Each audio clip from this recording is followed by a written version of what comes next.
بشوية مية شويت الفراخ من غير ولا شواية ولا فرن بأسهل وأسرع طريقة، وإن شاء الله التتبيلة هتعجبكم جدا. بسم الله ونبدأ الوصفة. أنا جبت هنا فرخة حوالي كيلو ونص أو 2 كيلو، ما تكتريش عن كده.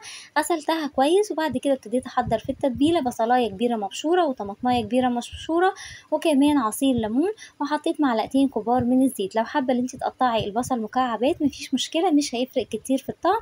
بعد كده حطيت البهارات، معلقة كبيرة من بهارات الفراخ ومعلقة كبيرة كمان من القرفة، والقرفة هنا أساسية في التتبيلة دي، وخصوصا تتبيلة الفراخ أنا بحبها جدا فيها.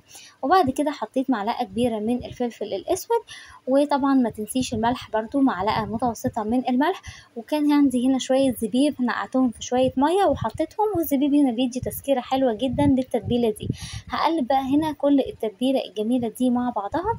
عايزة اقولك الريحة ما شاء الله جميلة جدا، ومش بكتر البهارات. يعني احنا البهارات الأساسية اللي هي الملح والفلفل الأسود والقرفة وبهارات الفراخ بس كده، كلهم كده على بعضهم بيدوا طعم وريحة جميلة جدا.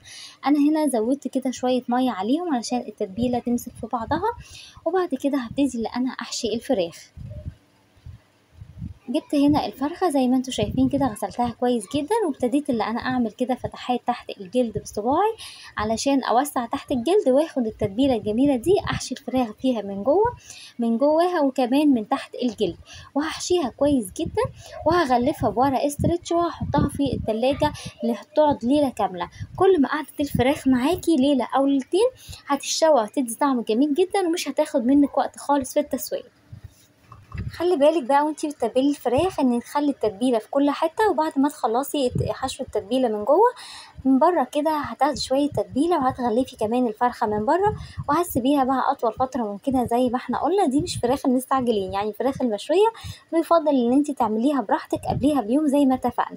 نيجي بقى لطريقه التسويه. انا جبت صينيه وجبت برطمان ازاز، مهم جدا ان هو يكون ازاز، ما ينفعش ابدا ان احنا نستخدم البلاستيك.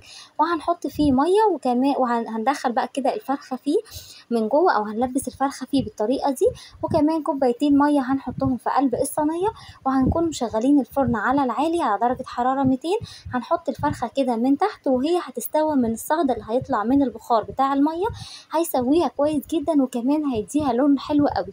مش هتحتاجي ان انت تشغلي الشوايه، بس لو الفرن بتاعك ضعيف وحسيتي كده انها محتاجه شوايه يبقى هشغلي الشوايه، حاجه بسيطه جدا وهتطلع معاكي اللهم بارك شكلها تحفه ومش هتاخد منك وقت خالص. يعني ممكن ساعة الا ربع بالكتير جدا وهتطلع معاكي مستوية ودايبة.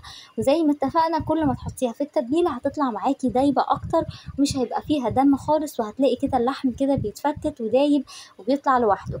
تعالوا بقى اوريكم بعد ما طلعت شكلها عامل ازاي. بصوا بقى ما شاء الله كده، ريحتها جميلة جدا واخده كده لون ذهبي جميل. والصوص بقى اللي نازل منها هتاخدي كده بالمعلقه او هتاخدي بالفرشه وهتدهني بيها كده زي ما انت شايفه، علشان ايه تديكي كمان لون كده وطعم حلو جدا.